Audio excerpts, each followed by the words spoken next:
할렐루야. 우리 하나님께서 우리의 마음을 받아주시고 오늘 이 밤에 우리 예배를 받아주시고 우리의 기도를 받아주실 줄 믿습니다. 레위기 24장을 보면 한 청년이 어머니는 이스라엘 백성이고 아버지는 애굽 사람인 한 청년이 있습니다. 그 청년이 다른 이스라엘 한 사람과 다툼이 일어났어요. 그랬더니 그 청년이 그때 그 싸움 중에 여호와의 이름을 모독하고 하나님의 이름을 저주한 사건이 있었습니다. 그때 저주했다는 그 말은 하나님의 이름을 경멸할 어떤 그 대상으로 여기고 전혀 우리가 할 수 없고 해서는 안 되는 그 하나님의 이름을 욕되게 한 그것을 말하는 것입니다. 그는 이스라엘 백성이기를 스스로 포기했던 것이죠. 그랬더니 사람들이 그 사람을 모세에게로 끌고 갔습니다. 그리고 잠시 감옥에 가두고 모세는 이 일을 어떻게 처리해야 될까 하나님께 물었습니다. 그리고 드디어 하나님이 그 일을 이렇게 해결하라고 말씀을 주셨습니다. 그 말씀이 레위기 24장 14절 말씀입니다. 함께 읽겠습니다. 그 저주한 사람을 진영 밖으로 끌어내어 그것을 들은 모든 사람이 그들의 손을 그의 머리에 얹게 하고 온 회중이 돌로 그를 칠지니라 이렇게 되었어요. 이 말씀을 보면 왜 공회원들이 스데반을 성 밖으로 내치고 돌로 쳐 죽였는지 그 이유를 알 수가 있는 그 답이 있는 말씀인 것입니다. 그들의 생각에는 스데반이 하나님의 이름을 욕되게 하고 저주한 것처럼 그들이 여겼다는 것입니다. 왜냐하면 하나님 우편에 인자가 있고 예수님이 서 계신다는 그 말이 그들을 분노하게 하고 이 말씀대로 하도록 만들었던 것입니다. 왜냐하면 그들이 생각하는 예수는 하나님의 저주를 받아서 나무에 달린 그 사람 그 이상도 그 이하도 되지 않기 때문에 하나님 거룩하신 보좌 우편에 예수가 서 있다는 그 말은 도무지 그들이 받아들일 수 없는 신성 모독의 말이었다는 것입니다. 다시 그 말씀 한번 보여주세요, 목사님. 그 말씀 보면요, 어떻게 했습니까? 그것을 들은 사람이 모든 그들이 손을 그 저주한 사람 머리 위에 얹도록 하셨습니다. 왜냐하면 그 말을 듣는다는 것은 말한 사람만 죄가 있는 것이 아니에요. 그 저주를 들으면 들은 사람에게도 죄가 있고 죄책이 남는 것입니다. 이를테면 거짓 선지자가 말을 전하면, 거짓된 복음을 전하면 여러분 누가 심판을 받습니까? 거짓 선지자만이 심판을 받는 것이 아니라 그 말을 듣고 미혹되고 믿은 모든 사람들이 다 죽는 것입니다. 그래서 말에는 권세가 있다는 것입니다. 그래서 이 사람들은 그 저주한 사람 위에 손을 얹고 그 모든 사람이 돌로 그 사람을 쳐 죽여야지만이 그들의 죄가 씻겨지는 것입니다. 그 사람을 이스라엘 백성들 중에서 끊어내야지 그들이 들었던 그 모든 죄와 남아있는 죄책이 끊어지고 속하여지게 되는 것입니다. 그래서 스데반이 그들 생각에 신성 모독의 말을 했을 때 그렇게 신속하게 그들이 크게 소리를 지르고 그들의 귀를 막고 일제에 달려들어서 성 밖으로 내치고 돌로 쳐 죽인 것입니다. 왜 그렇게 했을까요? 그들은 하나님 앞에서 속죄를 한 것입니다. 하나님의 이름을 거룩하게 하려고 스데반을 죽인 것입니다. 여기서 우리가 생각해야 될 것이 뭐냐면 하나님의 의를 모르고 하나님의 뜻을 모르고 말씀을 안다고 하는 것이 얼마나 위험한 일이며 얼마나 죽이는 일인가. 하나님의 의는 예수 그리스도입니다. 하나님의 의이신 예수님을 모르고 내가 말씀을 알고 내가 말씀을 해석하고 더군다나 그 말씀을 가르친다는 것은 이 세상 그 어떤 일보다도 더 악한 일이고 위험한 일입니다. 이렇게 얘기할 수 있습니다. 여러분, 정말 그것은 강도짓보다 살인하는 것보다 더 위험한 일이에요. 기껏 강도는 우리의 돈 빼앗고 기껏 생명을 빼앗죠. 근데 진리를 알지 못하면 하나님 앞에 나아갈 수가 없습니다. 구원을 받을 수 없다, 그 말인 것입니다. 그렇기 때문에 그들이 열심을 다해서 주님을 섬기고 충성스럽게 주님을 예배했지만 하나님이 이 장면을 보실 때 얼마나 마음이 찢어지시는 마음으로 보셨을까. 그들이 그렇게 하나님을 안다고, 하나님을 믿는다고 하는 그들이 하나님의 아들을 알아보지 못하고, 그리고 그 아들 예수 그리스도의 이름을 박해하는 것을 보면서 하나님이 참 마음이 슬픈 그 장면을 우리가 지금 목도하고 있는 것입니다. 그래서 우리에게 필요한 것이 정말 성령 충만함입니다. 성령이 아니면 여러분 깨달을 수가 없어요. 이렇게 질문할 수 있을 겁니다. 여러분, 성령이 오시면 우리를 어디로 인도하십니까? 여러분 한번 잠깐 동안 한번 생각해 보세요. 제가 이렇게 어떤 그 답지를 드렸다고 생각하고 뭐라고 쓰시겠어요? 성령이 오시면 우리를 어디로 인도할까? 어떤 분들은 성령이 오시면 기쁨으로 인도해 주시겠지. 성령이 오시면 우리를 행복으로 인도해 주시겠지. 우리를 평안으로 인도해 주시겠지. 우리를 가정의 화목으로 인도해 주시겠지. 그렇게 쓸 수 있어요. 근데 학교에서 선생님들이 이 채점할 때 애매한 부분들이 있잖아요. 이건 맞는 것도 아니고 틀린 것도 아니고, 그 중에는 한 100점 중에 한 80점짜리 답도 있고, 어떤 거는 아예 안 주기는 뭐하고 한 10점, 20점 줄 만한 답도 있는 것입니다. 정말 성령이 인도하시면 우리를 어디로 인도하시는가? 그 말씀 우리 요한복음 16장 13절 말씀 우리 정답 확인하겠습니다. 읽겠습니다. 그러나 진리의 성령이 오시면 그가 너희를 모든 진리 가운데로 인도하시리니 그가 스스로 말하지 않고 오직 들은 것을 말하며 장래일을 너희에게 알리시리라. 아멘. 그렇게 말씀하셨어요. 진리의 성령이 오시면 어디로 인도하십니까? 모든 진리 가운데, 알레세이아라고 하는 진리 가운데로 인도하십니다. 예수님 말씀하셨잖아요. 나는 곧 길이요 진리요 생명이니. 성령이 오시면 우리를 반드시 예수님께로 인도하신다는 것입니다. 예수님을 깨닫게 하신다는 것입니다. 예수님의 영광을 보게 하신다는 것입니다.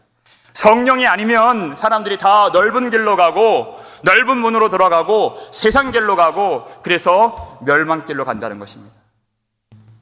아무리 말씀을 읽어도 성령께서 그를 주장해 주시지 않으면 이 사람들처럼 절대 하나님 앞에 온전히 설 수 없는 성령의 충만함이 우리에게 얼마나 필요한가. 이 다음 말씀 한번 14절 보실까요? 읽겠습니다. 그가 내 영광을 나타내리니 내 것을 가지고 너희에게 알리시겠습니다. 아멘. 그가 내 영광을 나타내리니 그랬습니다. 여러분, 이스라엘 백성들이 왜 예수님을 십자가에 못 박았습니까? 왜 저주하고 예수님을 왜 욕하고 참 하나님 되시는 예수님을 그렇게 멸시와 천대 가운데에서 십자가에 못 박은 것은 그게 정말 신성모독이고 할 수 없는, 상상할 수도 없는 죄죠. 왜냐하면 예수 그리스도의 영광을 보지 못한 어둠이었기 때문에 그렇습니다. 우리 교회에 왜 성령이 필요한가? 우리 인생 가운데 왜 성령이 필요한가? 성령이 우리를 붙잡아 주셔야지만이 오직 우리를 예수 그리스도의 진리 가운데 인도해 주시고 하나님을 온전하게 섬길 수 있도록 우리를 붙잡아 주신다는 것입니다. 그래서 성령께서는 내 것을 가지고 그 영광을 나타내신다 그랬습니다. 바로 예수님의 말씀, 예수님의 진리, 곧 하나님의 말씀을 가지고서 우리로 참된 구원의 길로 인도해 주신다 하는 것이죠. 사탄은 하나님의 말씀을 가지고 거짓으로 만들어요.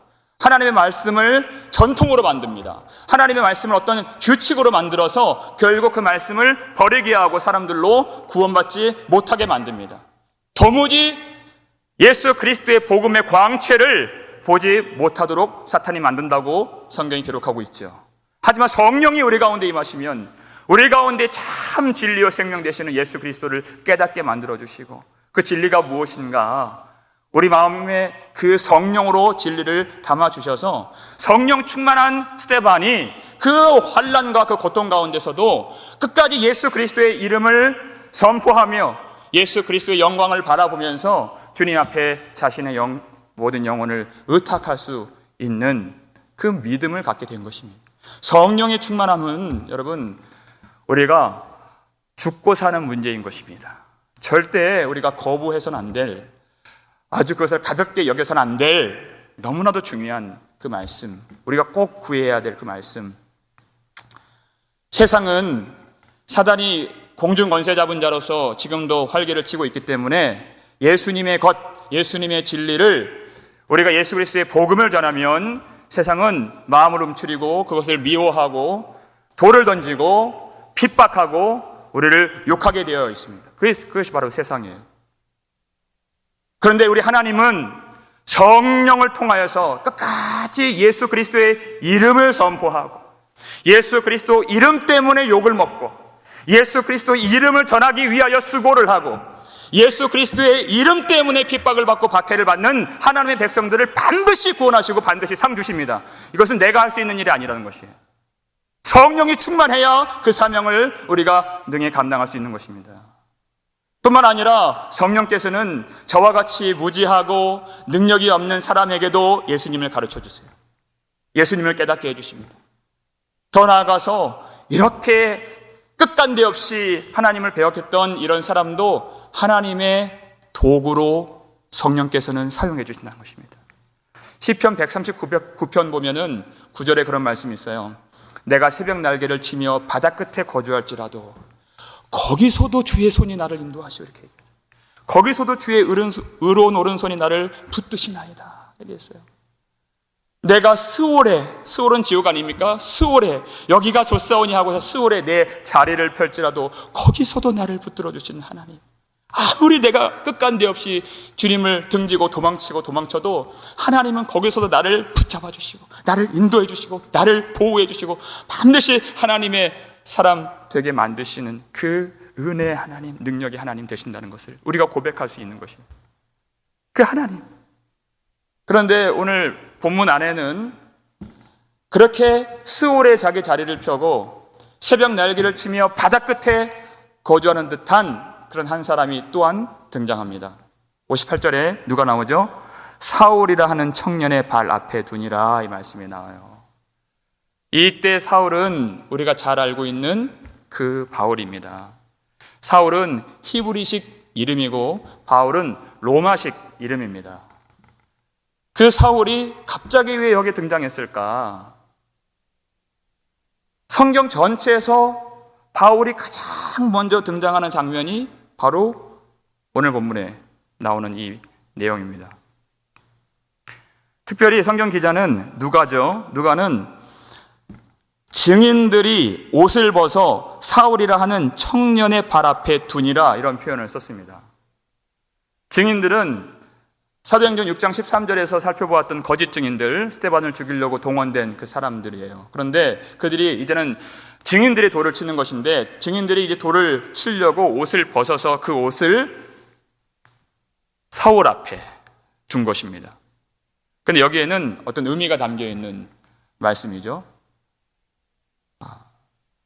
사도행전 4장 35절을 보게 되면 초대교회가 성령의 권능으로 충만해졌을 때 그들이 한 마음과 한 뜻이 되어서 자기 재물도 자기 것으로 여기는 이가 한 사람도 없다 그랬어요. 그랬더니 자기의 집이 있고 밭이 있었는데 그것을 다 팔아서 판 값을 어디에 두었죠? 사도들의 발 앞에 두매, 이런 표현이 나와요. 그것은 뭐냐면 그 사도들의 교회의 권위를 인정했다 하는 그 의미가 이 속에 들어가 있는 것입니다. 마리아가 누가복음 10장에서 그 마르다가 일할 때 예수님 말씀 어디서 들었습니까? 예수님의 발치. 그 발 앞은 예수님의 권위를 인정한 모습인 것이에요.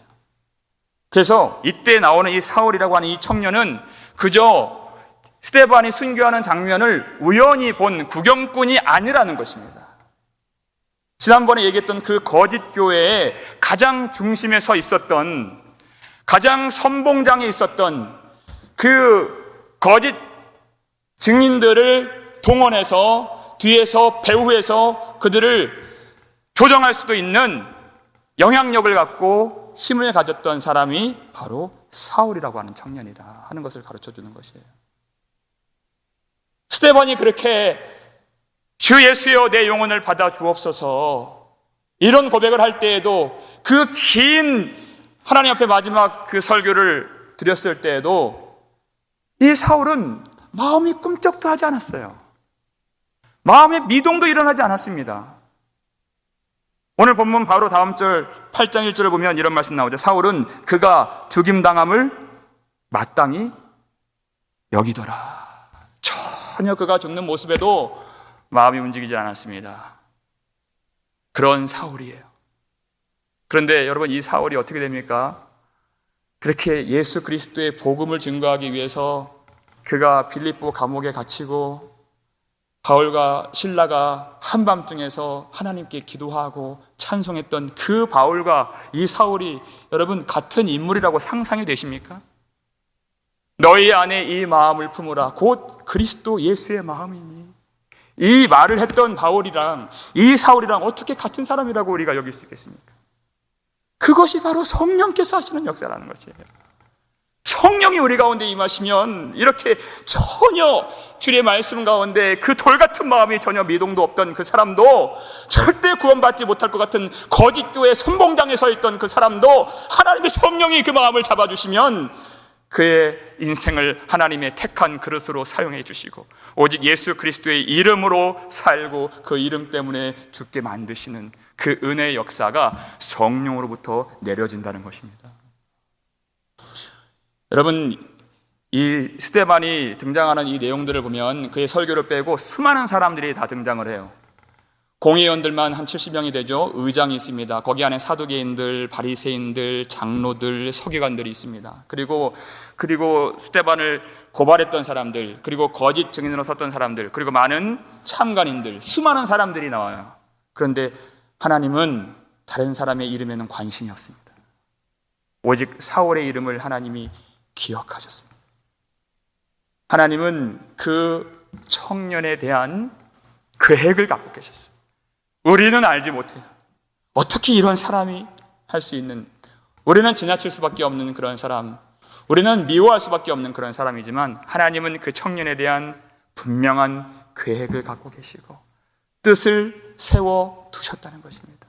그래서 그 사울의 이름을 이곳에 기록해 두셔서 성령에 임했을 때 어떻게 그 사람이 놀랍게 변화되고 주님을 사랑하게 되고 주님의 이름을 전하게 되는가, 그 성령을 사모할 수 있도록 우리에게 이름을 가르쳐 준 것입니다. 그런데 유독 그와 같은 동일한 믿음의 눈을 가진 사람이 바로 스데반이었죠. 스데반은 믿음을 갖고 있었습니다. 어떻게 그 믿음이 표현되었는가? 오늘 이 본문은 그가 숨질 때 했던 그 두 가지 말이 나와 있는데, 그 첫 번째가 뭐냐면 59절에 그가 부르짖으면서 이렇게 얘기했습니다. 이르되 주 예수여 내 영혼을 받으시옵소서, 이렇게 얘기했어요. 주님, 내 영혼을 받으시옵소서. 여러분, 이 말씀, 이 고백, 여러분 우리가 기시감이 있죠? 어디서 뭔가 들어본 듯한 그 말씀, 죽음의 순간에 내 영혼을 주 예수여 받아 주시옵소서. 그가 항상 주목하고 바라봤던 예수님께서 그 고난당하실 때, 이제는 시간이 제9시가 되어서 그때 당시 시간으로는 오후 3시가 되었죠. 이제는 그 하늘이 컴컴해지는 가운데에서 휘장이, 성전의 휘장이 위로부터 아래까지로 찢어지는 그때, 가장 고통이 그 절정에 다다랐을 그때에 주님이 이 말씀을 하셨습니다. 누가복음 23장 46절 말씀입니다. 함께 읽겠습니다. 예수께서 큰 소리로 불러 이르시되 아버지 내 영혼을 아버지 손에 부탁하나이다 하고 이 말씀을 하신 후 숨지시니라. 아멘. 항상 예수님을 바라봤던 스데반. 여러분, 예수님은요 그렇게 온 몸이 피로 얼룩지시고 도무지 숨을 쉴 수 없는 그 고통의 그 십자가, 많은 사람들이 모욕하고 또 모든 군중들이 그렇게 비난하고 욕을 하고 머리를 흔들었던 그 자리에서 그 세상을 바라본 것이 아닙니다. 그리고 자기를 찌르는 욕하는 그 군중들과 그 사람들을 바라본 것이 아닙니다. 오직 예수님은 아버지요, 아버지를 바라봤다. 세상은 예수님의 영광을 보지 못하여서 주님을 십자가에 못 박았지만 아버지는 어떤 순간에서도 아들을 버리지 않으시는 아버지, 반드시 그 아들을 돌보시는 아버지, 반드시 그 아들을 회복시키시는 아버지, 반드시 하늘의 영광과 기쁨으로 부활하게 하시는 그 아버지를 바라보면서 아버지의 손에 내 영혼을 부탁하나이다. 주님은 그렇게 마지막 순간에 하나님을 바라보셨습니다. 우리가 예수님의 사람이 된다는 것은 그 세상을 바라보는 것이 아닙니다. 얼마나 참혹한 환란이 오며 우리에게 고통이 온다 할지라도 우리도 우리 아버지를 바라보면서 아버지의 손에 우리의 영혼과 우리의 모든 삶을 의탁하는 그런 믿음이 있다면 그것이 바로 예수를 믿는다 하는 그것일 것입니다. 스데반은 그렇게 예수님을 닮은 사람이다 하는 것이죠. 얼마나 예수님을 닮은 사람인가. 그렇게 자기를 분노해서 일제에 달려들어서 돌을 치는 사람들에 대해서 그들을 바라보지 않고 어떤 원망이나 어떤 미움도 어떤 후회도 어떤 두려움도 어떤 억울함도 없이 주 예수여 내 영혼을 받아주시옵소서. 여러분, 성령의 충만함이 무엇입니까? 성령께서는 예수의 영광을 바라보게 하시고 우리를 예수님과 하나 되게 하시는 성령님이십니다. 정말 그 십자가에서 하나님을 바라보시고 영혼을 부탁하셨던 예수님처럼 우리의 삶의 모든 자리를 하나님의 임재와 하나님의 영광을 경험할 수 있는 그 길로 인도해 주시는 분이 우리 성령님 되신다는 것이에요. 그 성령께서 우리 가운데 충분히 임하실 때 우리는 그 자리가 십자가일지라도 그곳은 성전이며 그것은 하나님의 영광이 가득 임하는 자리가 되는 것을 믿습니다. 주님과 똑같이. 그래서 예수님이 십자가에서 아버지께 영혼을 의탁했던 것처럼 스데반이 이 죽음의 현장에서 예수님께 영혼을 의탁했을 때 동일한 그 모습이 예수님과 스데반이 겹쳐지듯이 동일하게 그렇게 고백했을 때 그도 예수님 계신 곳에 그 영원한 나라, 그 천국에 지금 그가 살아있는 것입니다. 예수님과 똑같은 믿음, 똑같은 기도, 똑같은 고백, 똑같은 십자가 그 자리에 있어야 우리는 주님과 같은 곳에 머무를 수가 있는 것입니다.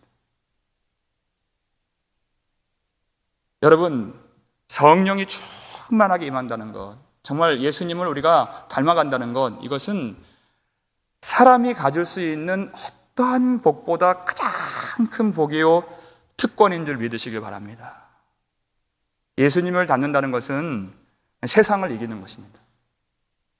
여러분, 세상이 어떤 세상입니까? 세상에는 고통이 있고 세상에는 눈물이 있고 세상에는 슬픔이 있는 그런 세상, 예수 그리스도의 영광을 알지 못하는 죽음과 멸망과 심판밖에 없는 그 세상을 이긴다는 것입니다. 세상엔 돈이 있잖아요. 그래서 사람들은 항상 그 마음 가운데 탐심이 있든지 염려가 있든지 우상으로 섬기든지 죄를 품게 됩니다.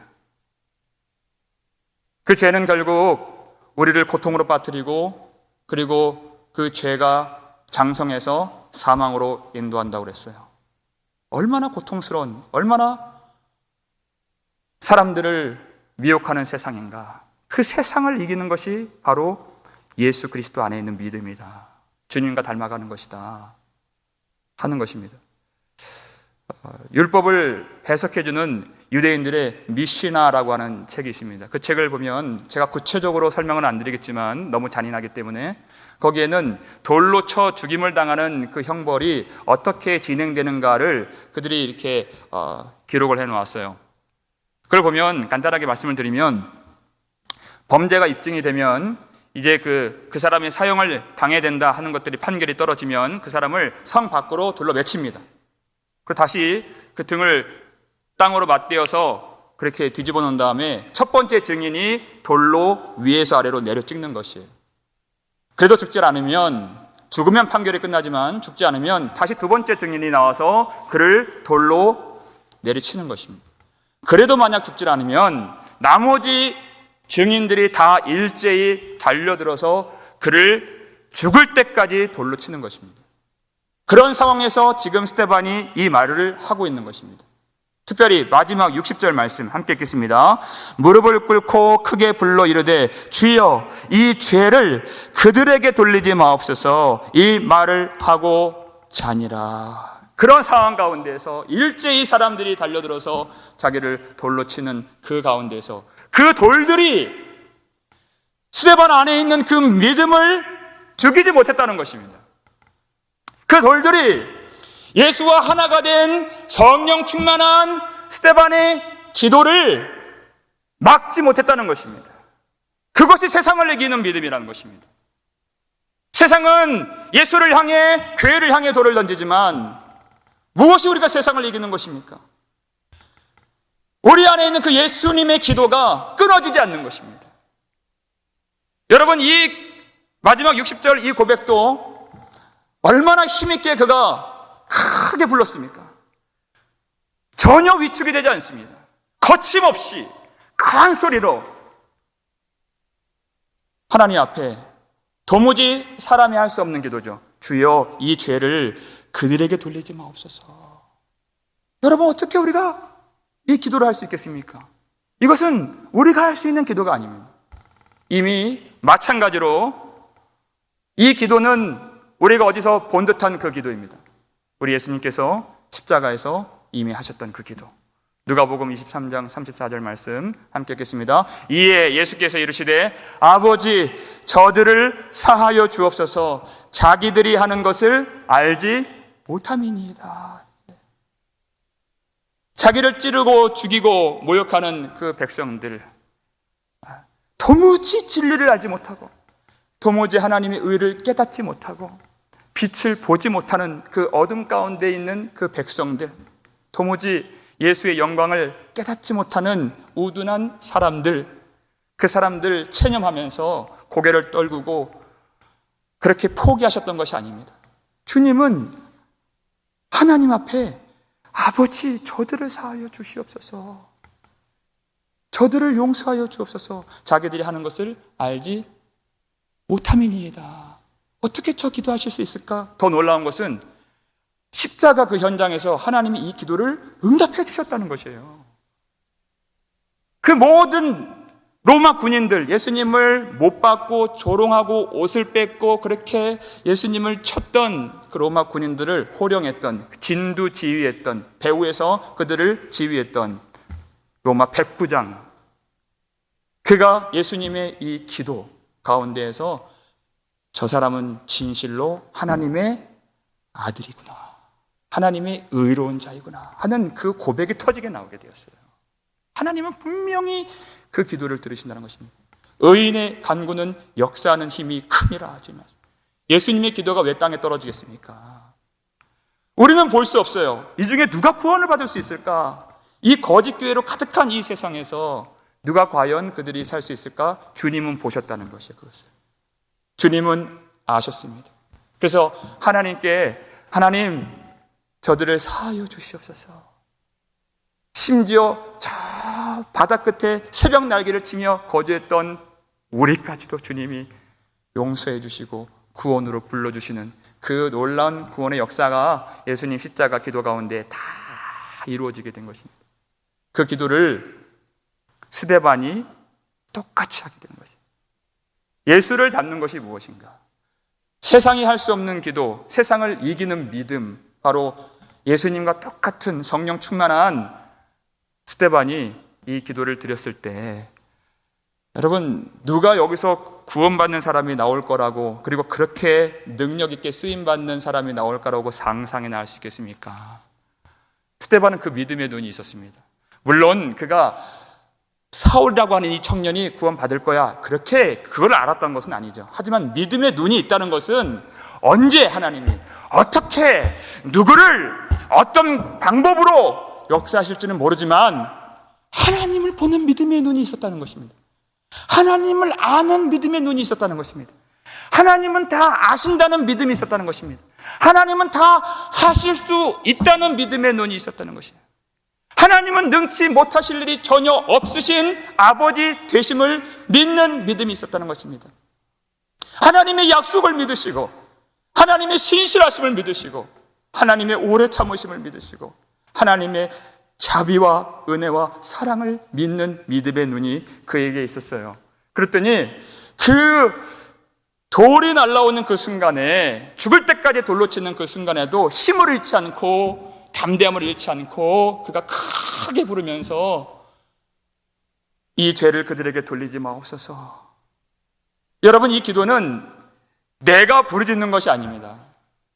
내가 지었다는 기도가 아니에요. 성령이 충만하면 거침없이 기도가 터져 나오는 것이에요.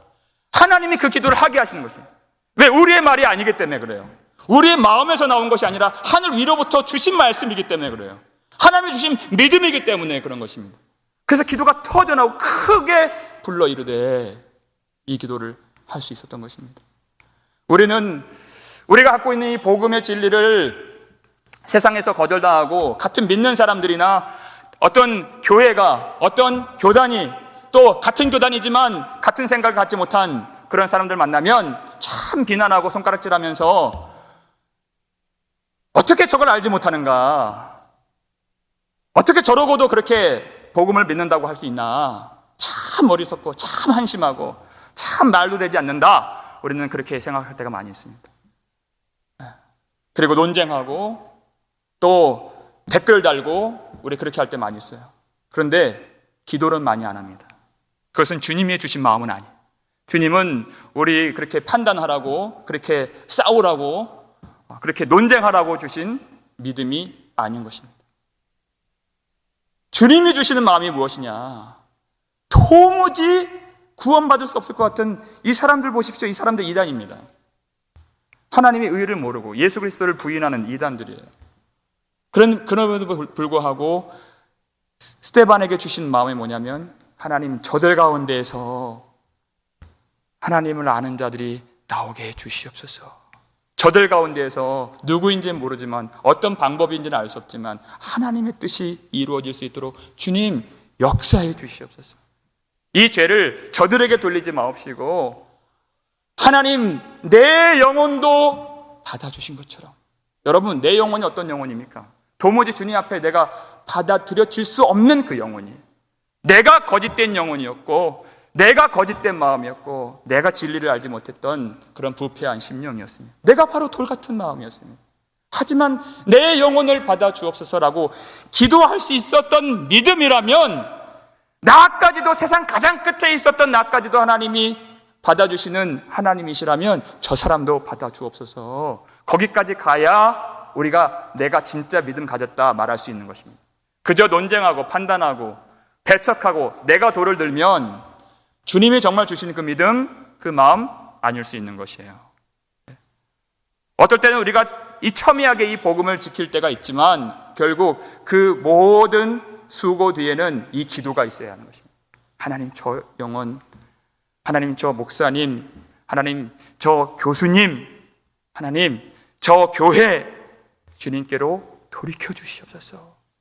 내 영혼을 받아주신 것처럼 저 영혼도 받아주옵소서. 이 두 가지 말은 같은 말입니다. 여러분, 같은 믿음에서 나온 말입니다. 그래서 만약에 여러분, 성령께서 여러분 가운데에서 돌아오지 못할 것 같은 사람들을 위해서 다시 기도하게 하신다면 그것은 하나님이 이루시겠다는 뜻인 것입니다. 여러분, 다시 가족을 위해서 기도하실 수 있기 바랍니다. 기도하는 것을 쉬는 죄를 범하지 않기를 바랍니다. 그러면 하나님이 들어주신다는 뜻이에요. 예수님은 핍박자를 위하여, 박해자를 위하여 기도하라, 주님 이렇게 말씀하셨죠. 같이 미워하지 말고, 저 사람은 안 믿을 사람 하고서 등 돌리지 말고 그들을 위해서 기도하라, 주님 말씀하시고 주님 그대로 행하셨습니다. 그래서 십자가 위에서 우리를 위해서 기도하신 것이, 그래서 그 기도가 응답된 것입니다. 우리 안에 주의 마음이 임한다면, 우리가 성령의 충만함을 받는다면 우리에게 그 기도가 있어야 할 줄 믿습니다. 스데반은 그런 의미에서 정말 가장 이 성경에서 행복한 사람 중에 한 사람이라고 생각이 됩니다. 그는 예수님이 말하는 것처럼 그가 말했고, 예수님이 기도하는 것처럼 그가 기도했고, 그는 어떤 순간에도 예수님을 사랑하고 자신의 생명보다, 자신의 안전보다 예수 그리스도의 이름을 그는 사랑했습니다. 자신의 있는 그 자리가 예수님의 십자가 위 그 자리가 되기를 그는 간구했고, 그리고 지금 영원한 하나님의 보좌 우편에 그가 함께 있습니다. 그와 같은 믿음을 가지고 우리가 두 가지 제가 마지막으로 권면하겠습니다. 우리도 스데반처럼 마지막 순간이 옵니다. 숨질 때 하는 말이 우리도 있습니다. 그 말이 지금부터 그때까지.